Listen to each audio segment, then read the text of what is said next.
Icyambere novuga nugushima Imana yashikanye kuri uwo munsi, kuko iyi Mana dusenga yankuye kure cyane. Ndibuka neza, sinosubiramwe intahe narayivuze gatoya, ariko ico novuga nuko yanjishije mu bintu bikomeye. Aho nari mu kazi ndabanza ndakavamwo gatoya, hanyuma n'umufasha wanje ntiyarafise akazi, ariko aho niho yankuye. Nagomba rero kuri uyu munsi w'itariki y'umunani z'ukwa gatatu ko yonyaruka umufasha wanje akanza imbande kugira ngo nshobore kuvuga neza nshigikiwe. Niyihute, ndazi yuko abishoboye.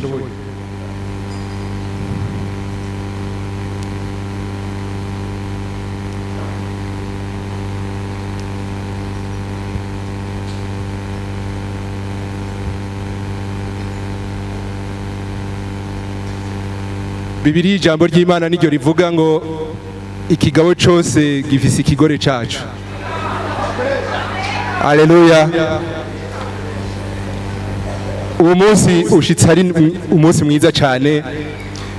Niri jambo nagomba kuvuga sinashobora kurivuga jenyene, kuko mubona ibubamfu bwanje twabaye umwe.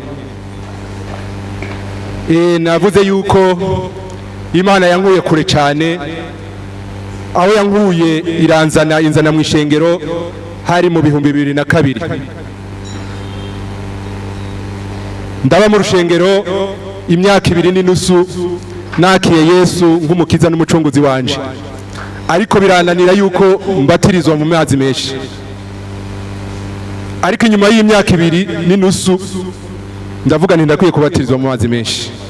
Inyuma yaho nagumye nkora ibikorwa, n'imbere yaho narabikora mu rushengero. Hanyuma baranyitegereza nk'inyuma y'imyaka mikeya, baravuga, sinari ngaha muri rushengero, baravuga bati wowe ico tukubonamwo nuko twogusengera ukaba umwongere. Ndababwira naciye ndabibona mu nyigisho duherutsemwo, ariko ngira singira ahubwo mpemu wera niwe yariko aramvugiramwo. Nabona nkiri uruyoya mu by'Imana. Ndavuga nti sinirigwa ibintu ndabisengera kabisa, sindagera. Ndababwira nti murakoze, ariko muri jewe nyene ndavyumvamwo yuko ntaragera. Ivyo bitihwe birarengana. Hongera haraca imyaka, barasubira barabimbarira. Ndavuga nti reka nimba ari Imana yabitegetse, reka mu bisengere nanje ndabisengere. Ariko naho nyene Imana irabirenganya, ntivyashika. Niho naza hari muri 2016 ndaza muri urushengero, ariko nari nciye ahantu henshi. Naraciye nk'ahantu 3 4, bamwe ku bakozi b'Imana twiganye, ari nabo harimo umwe yari yambariye ubutumwa turaza gusenga muri 2002. Ndagendayo, ariko numvise ntarongowe kuhaguma. Ariko umunsi nashize ngaha numva ijambo ry'Imana, umukozi w'Imana mama pasteur ariko aravuga, kandi hari impare ndeyimuhira, ariko ntivyari byankundiye ko ariho mbanza. Numva ijambo riramfashe, ndafatwa ca ndahaguma.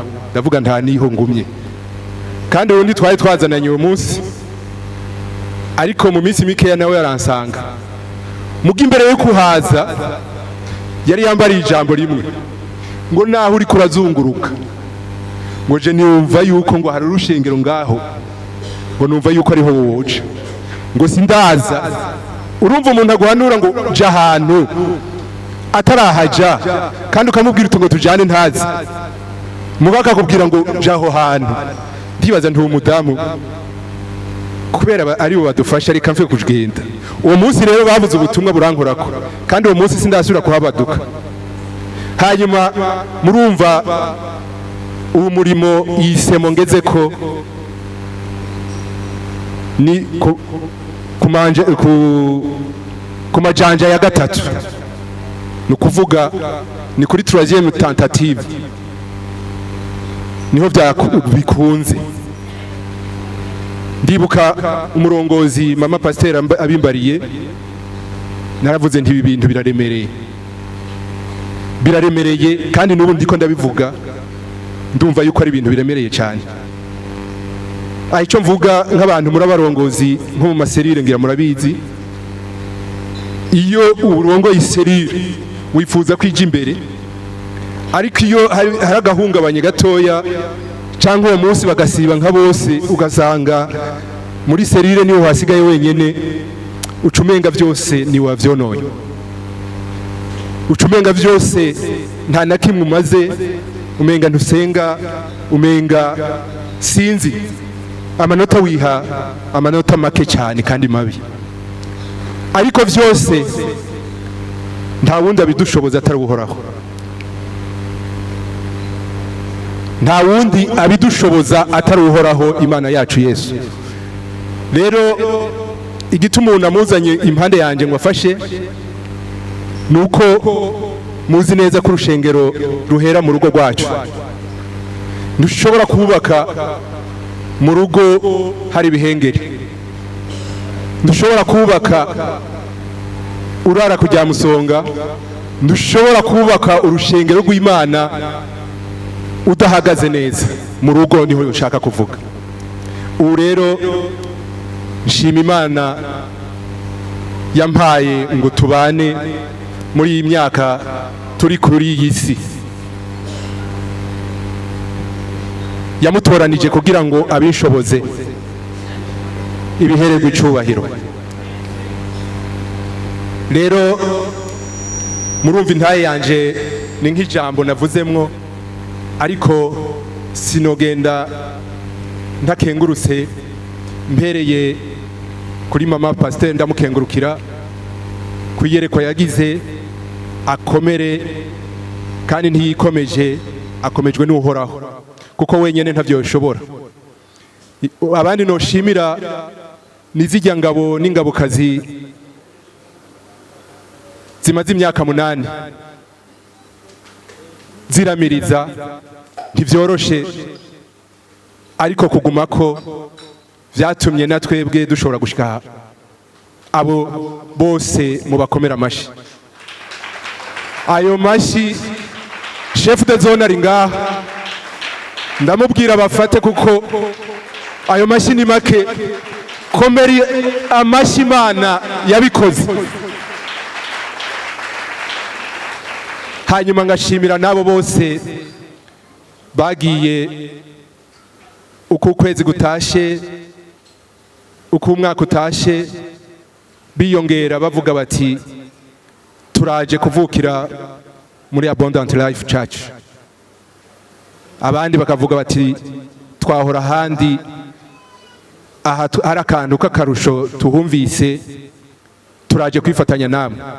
Abo bose ndabakengurukiye kuko nabo n'ingabo zindi zikomeye zituma umurimo w'Imana uje imbere. Sinogenda ntashimiye kandi abatumire bahire bacu, uhereye ku miryango yacu itwegereye n'abandi bose mwaje kwifatanya natwe kuri uyu munsi wo guhimbaza imyaka 8 turimwo, nuko dushikigira ndetse kuri iyi nsemo dushitseko. Imana ibagirire neza, Imana ibakomeze, Imana ibahunde imigisha n'imihezagiro. Ibisigaye sinovuga byinshi, nukubandanya dusenga dusabiranira, kuko igihe bakwiswe umwungere ni ikintu gikomeye cyane. Iyo usomye muri Samuel wa mbere igice c'17 ku murongo wa 34 n'uwa 35. Uravye umwungere Dawudi, Sawuli ariko aramubwira ati ivyo bintu ujemwo we ntavyo ushobora. Mugara avuga ati jewe ndi mwishamba ndagiye intama za data, intambwe ije igafata intama narayisumira, igiye kuyicakira neza nkayifata ku gasakanwa nkayikubita hasi nkayica. Uwo yari Dawudi kandi yarakomeye, ariko izo nkomezi sizo umwungere uwo ari we wese. Ni inkomezi ziba zivuye ku Mana no ku masengesho akomeye. Rero ndabasaba mwese muri ngaha na cane cane aho dusangiye ishengero ngaha, yuko nimwafata ku mugongo, nimwanshigikira, atankeka iyo ntambwe atahizoduca, tuzoyicakira kandi tuzoyica, kuko si wundi ni umwanzi Satani. Imana ibahezagire.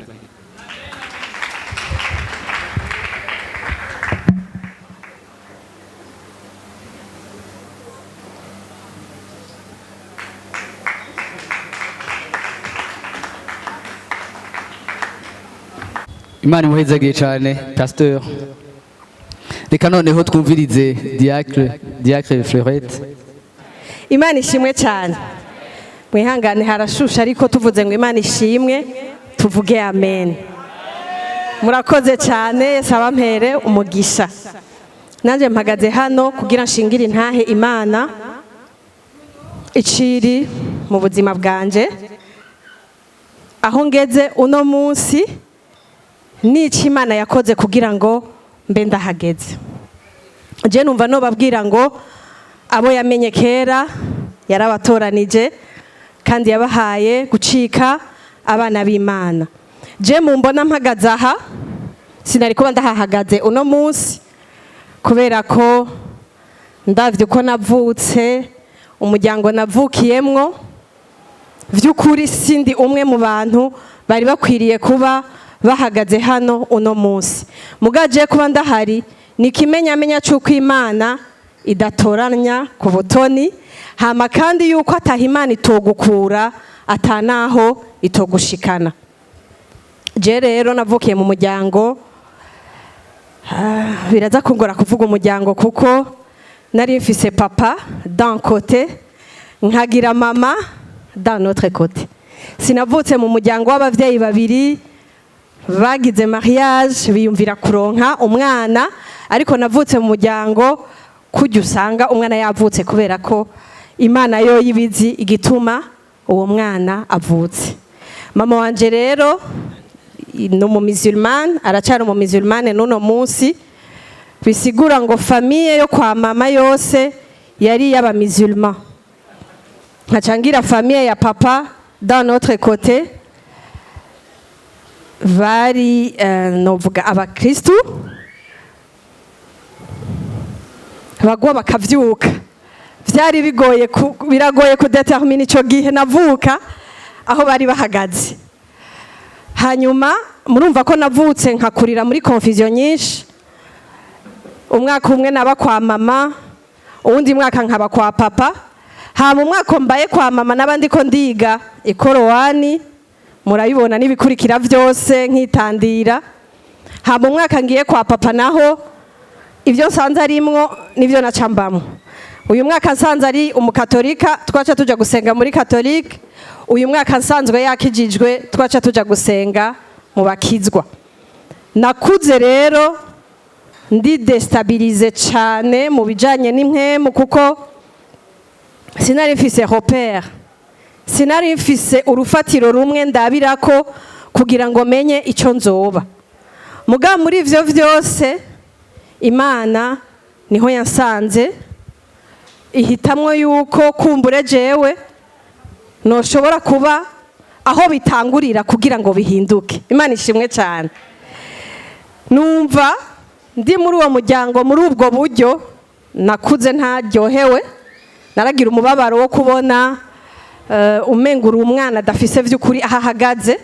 Byarangora no kugira identité ku ishuri niga muri primaire, mbana na papa, abandi bana barakunda kuncokoza akambwira ko ndi umuzungu, hanyuma bikandestabiliza gato kuko urumva wamengana ibintu ntatahura igituma jewe ntandukanye nuko abandi bana twigana muri primaire basa, hama bikambabaza. Shitse no muhira narabwira papa nti mbega kubera iki utarindiriye ngo umvyare ku mumama Musa hanyuma nanje se n'abandi bana. Numva ari igikomere kuko abana barankwega imishatsi bakavuga ivyo bashatse vyose. Ntivyanyoroheye, wanashaka no muri secondaire nari nkiri muri ivyo. Mugabo ndashima Imana kuba narabiciyemo kuko vyaranyigishije, vyarankomeje, vyangize umumama ndi uno munsi, kandi numva vy'ukuri nezerewe kuba narabibayemo. Je rero nari destabilize, sinarinzi Imana. Mugandibuka niga nko mu wa kabiri mfise imyaka 8, ico gihe rero papa yarakijijwe asenga muri Pentecote, hama nanje tubana na papa ico gihe uwo mwaka. Hama muri uwo mwaka indirimbo zose ziririmba muri kantike y'ikirundi ya Pentecote novuga ngo niho nazimenyeye. Twaba ahantu mu Cankuzo, inzu yacu yari eglise, inzu papa yari yarubatse baciye bayigira eglise, niho basengera, twe tukaca tubinyuma. Hanyuma abasoda bo muri Kamp Mutukura, abanyeshuri bo ahantu hitwa Imuyaga, bose bakaza baraza muhira ku mugoroba tukaririmba indirimbo z'Imana.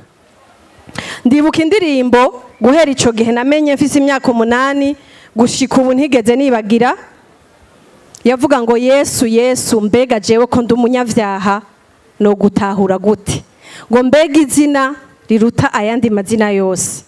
Hanyuma rero inyuma y'uwo mwaka subira kwa mama, subira mu musulman, ntivyashoboka ko ntajamwo. Uri umwana w'imyaka 9 si wowe ufata decision yahuja, naca ntangura gusubira kuja kwiga ikorowani. Mugabo igihe cyose naba ndi muri ivyo, rya zina Yesu numva mfise imyaka 8 ryaguma rigaruka. Nico gituma navuze ngo abo yamenye kera yarabatoranije. Uko iryo zina ryagaruka niko vyambuza vy'ukuri kwinjira indani muri ivyo bintu vy'abamisulma. Ntivyakunda. Ivyo banyigisha vyose vyaranka ko ndavyumva. Ndibuka ngeze muri 9e baranzanira umushehe, na yefse mu grand frère habikazemwo cyane, aravuga ati wowe rero uri kuratunanira, ndavye ukuntu ibintu biko biragenda, ugira uheba idini. Hako rero uri heba, ngomba ndakuzanira umushehe nzoriha amahera yanje akwigisha.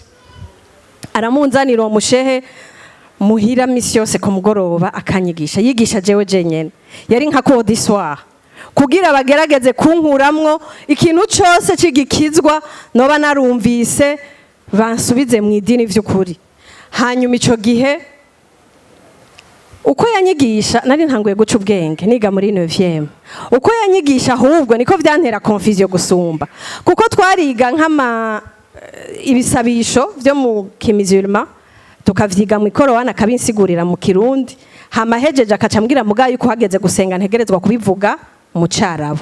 Ico kintu vyaranse yuko ndacumva, kwera naca ndamubwira nti none Imana yanyu musenga yumva ururimi rumwe, ni gute utobinsigurira? Hama maze kumenya insiguro yavyo nkaca nsenga jewe mu rurimi numva, kugira ngo mbe sûr ninavuga nti Imana ndagusavye iki ko ari cyo navuze, kuko ikindi gihe sinzomenya ico navuze. Aho rero niho vyaciye vyankira gose, biranka ko twumvikana.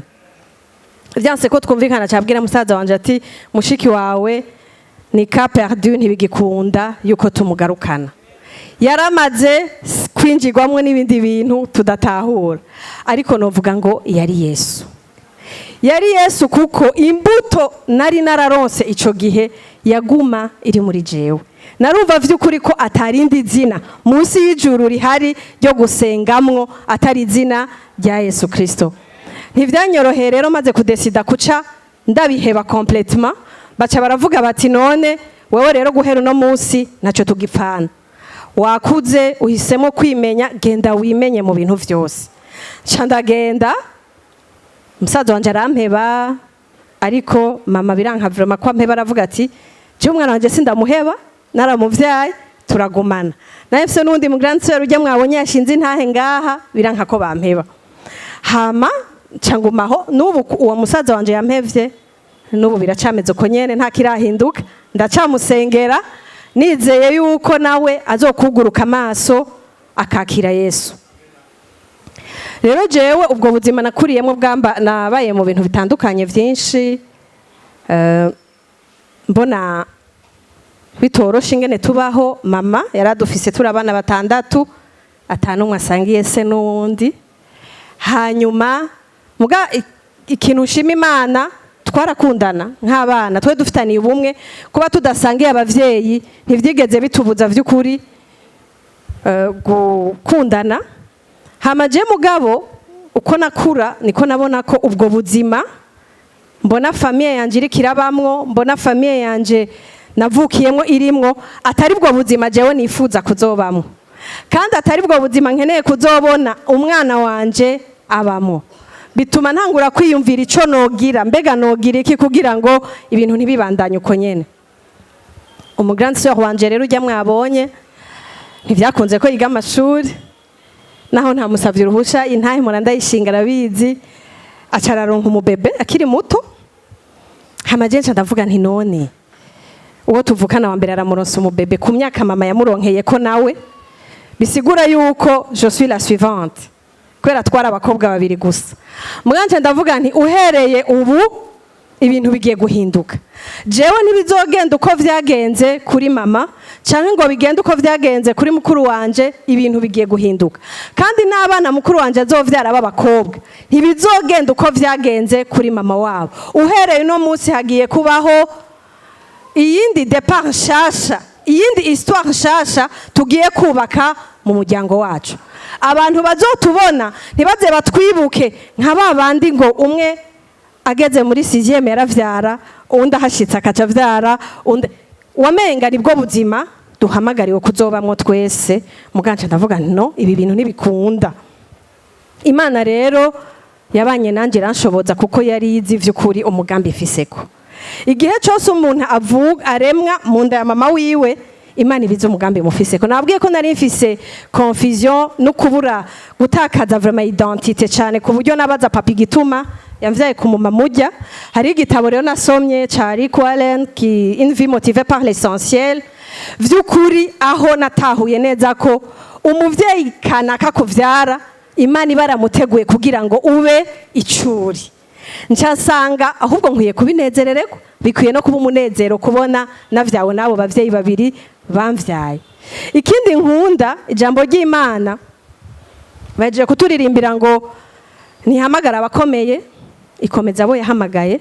Iyo dusomye kenshi abantu babaye abahizi mu ijambo ry'Imana muri Bibiliya, Barahabu n'Abarusi n'abandi bagiye muri genealogie ya Yesu, bagiye mu bisekuruza vya Yesu.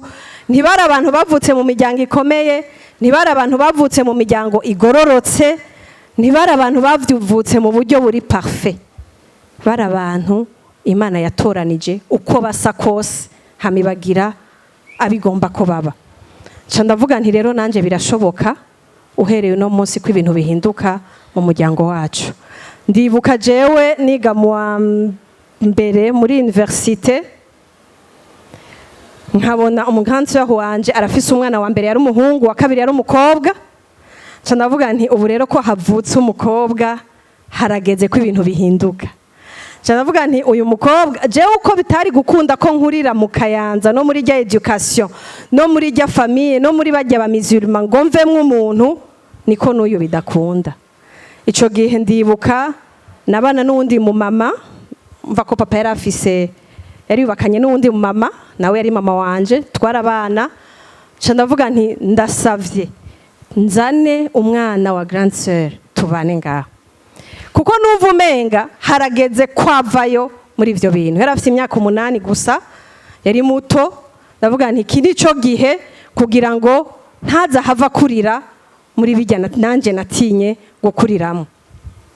Rero araza, nca ndamutora, turajana ku bana.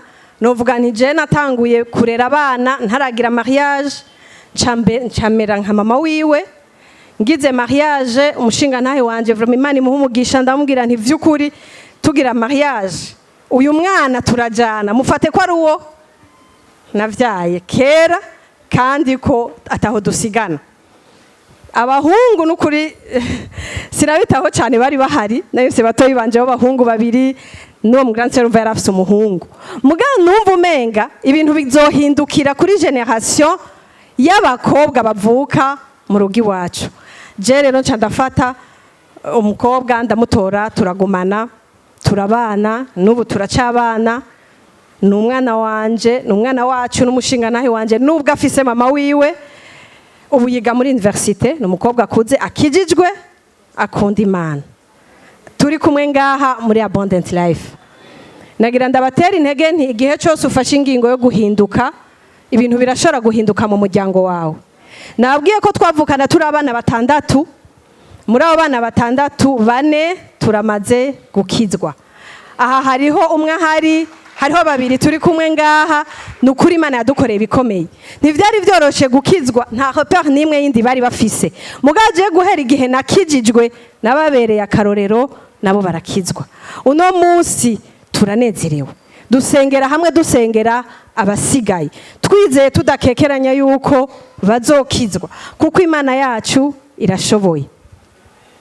Hama nkuko nabivuze Imana by'ukuri yacinshiramwe umutwaro udasanzwe ikintu cyose cyitwa umwana w'umukobwa. Kuko nagiye nsanga ufite niyumviriye histoire niyumviriye mama nasanze kuba yari umukobwa ari muri situation itoroshe adafise repère sinovuga ngo adafise uburyo sibwo butuma umuntu avamo umuntu kwera ashobora kuba ufise vyose mugabo bikanka ko uva mu icukwiye kuvamo. Nsanga n'umuntu atigeze aronka icarabirako. Esther kugira togwe ibwami muribuka ko yarose impanuro. Abandi bakobwa bariko baragenda kuraba umwami Hagayi yari yamukunze. Acagenda muhaye impanuro y'ingene aza kwifata niyashikayo. Ncasanga abakobwa benshi ba kino gihe barabuze impanuro, barabuze kibereka, barabuze ukuntu bo kwifata, barabuze ukuntu bogenda. Ubuzima umwana w'umukobwa camwo Imana ishimwe ko ndiko nshingiye intahari Louis Mars n'ubuzima butoroshe. N'abahungu birabagora ariko abakobwa vy'ukuri bari expose cyane gusumba abahungu. Hanyuma rero nca numva mfise umutwaro ukumva ko umwana w'umukobwa numva umenga no kwicara nkabwira umukobwa wese aho ndamuzi nti agaciro ka ufise sukuru umukobwa icuri una munsi cyo kuba umukobwa canke ubwiza canke kugororoka canke kusa neza sivyo bizokugira icukwiye kuba ariko hari ikintu gikomeye Imana yashize muri wewe ukwiye kumenya kufise. Agaciro kacu rero vy'ukuri nk'abakobwa canke abamama canke abadamu tukaronka gose iyo tumaze kumenya ico Imana yatugize. Iyo utarakimenya ubuzi nyene kuri umukobwa uzorongorwa. Benshi nta n'amashuri menshi baba bashaka kwiga. Abagabo baba ariko barayabigira bamwe niko bavuga kera ubusinzi ko ariko bikimeze. Urongowe waburonse diplome ugasanga abakobwa vy'ukuri nta vyinshi bigoza. Hama kubera uko kuntu kutigoza vyinshi no kwitega yuko hari wundi muntu ariko arabimukorera kandi azobimuha bikamutuma baho uko atashaka kubaho. Akaba esclave mu buryo bumwe canke ubundi. Jewe rero novuga nti ico Yesu yazanye gishasha mu buzima bwanje nukuntahuza yuko mfise agaciro nk'umukobwa nk'umugore. Hanyuma ikaci ntahuza kandi yuko peu importe kahise kanje uhereye no munsi ibintu birashobora guhinduka bihereye kuri jewe. Hanyuma kandi ikaci ntahuza yuko kugira inkoreshe ntiraba background ntiraba ico nahora ndikera iraba umutima uri muri jewe. Uno munsi nimba mpagaze hano nahezagiwe ngo kuba diacre nukuri nciye bugufi cyane nta kintu na kimwe gihari ndusha abantu bose bandi batahezagiwe uno munsi.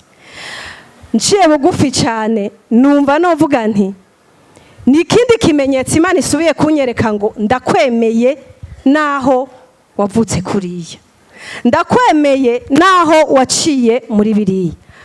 Ikindi naco ivyo naciyemwo, pasteur yatubwiye ikintu ca diyama, nariko ndahingurwa kugira ngo bizonshoboze guhesha icubahiro Imana yanje. Ntiriwe ndavuga rero vyinshi vy'ukuri Imana yaraduhezagiye. Jewe nagize mariage ndi muto, fise umwana wa mbere afise imyaka 14 w'inkumi turangana, n'umushinga ntayo wanje ari muto, turabantu bato cyane ku buryo abantu baje muri mariage yacu ndibuka abakuzine baje gutwikurura ngo kugira barabe ko dufise aho twicara. Hanyuma baraza basanga turahafise, nta kazi twari dufise gakomeye. Hari muri 2005, hama muri 2017 twakijijwe muri 2006, je ndahibuka le 5 mars muri 2006, umushinga nawe wanje nawe arakurikira mu nyuma, ariko Imana itugirira ubuntu, twigira hamwe, tubatirizwa hamwe. Uno munsi twasigiwe amavuta hamwe yo kuba abakozi b'Imana. Ni ikintu kidasanzwe Imana yadukoreye. Hamuhereye umunsi twakira Yesu tumenya principe imwe, ngo ntitubaho ku bwacu ariko tubaho ku bwiwe. Ivyacu bike twari dufise uhereye uwo munsi vyitwa ivy'Imana. Imana ibasosiye mu butunzi bwacu. Guhera umwaka wa mbere dukijijwe aronka akazi keza, haheze amezi 2 nanje ndonka akazi keza. Uno munsi vy'ukuri turashima Imana. Rero si ubwenge, si amashuri, ariko ni Kristo Yesu yabikoze. Nico gituma je nshobora guhagarara ngaha atasoni ifise nkabashingira intaye nkabwira ko Imana yaduhezagiye. Nukuri Imana yaraduhezagiye. Kandi ndazi neza yuko nibitari ivyo bizoba parce que si cyo gitangura, ni nyongera. Ni nyongera, si cyo gitangura. Tubifise turashima Imana, bidahari tugashima Imana. Kubera ivyo vyose tuzi neza yuko ari nyongera. Rero reka ngezaho, nibaza ko mu kanya gato nashoboye kubashingira intahe. Mfise ibintu byinshi n'ubuzima bwinshi, ni parcours ndende, ntoshobora kuvugira ngaha ngo mpeze. Reka nsabe Mignon, sinzi ko ari hafi, Vanina. Nababwiye umwana twatanguye kubana nkaba mama mfise imyaka 8. Uno munsi n'umukozi w'Imana hagati muri twebwe muri no shengero. Numvise hari ingabire Imana yamushizemwo, numvise atogenda ataba partage. Imana rero ibaho umugisha.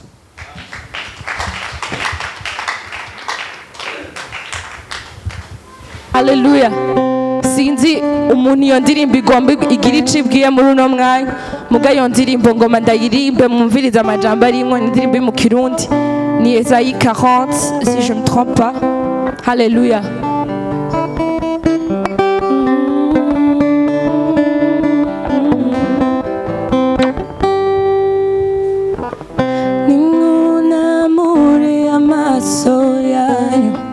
Urabe hejuru, urabe waremye izo nyenyeri, uwariwe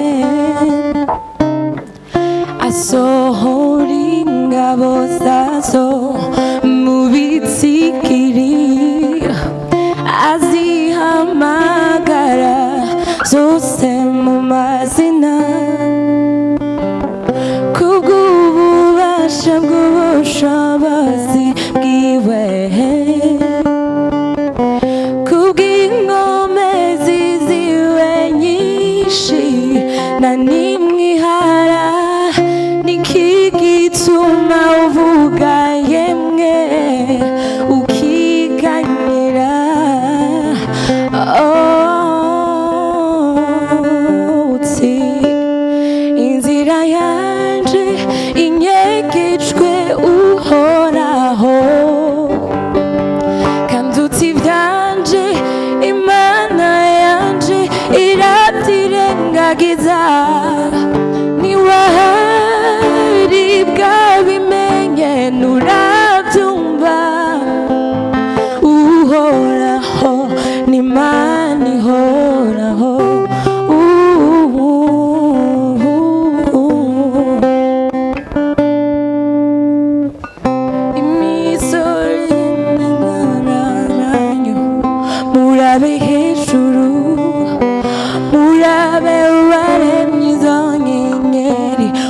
ari we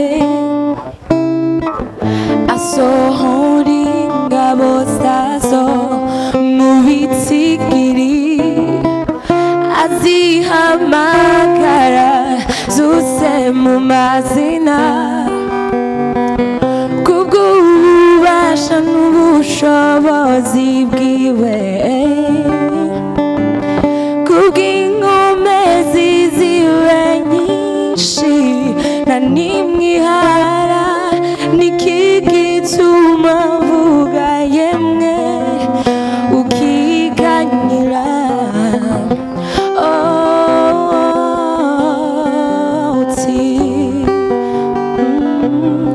inzira yanje inyegejwe uhoraho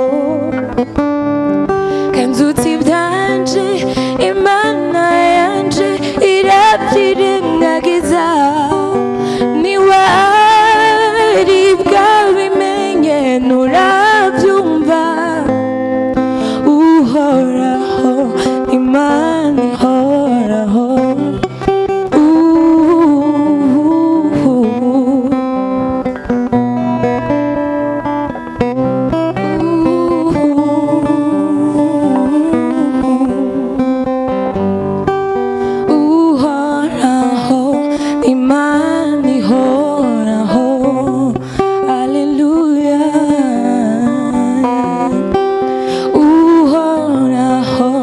Imana ihoraho.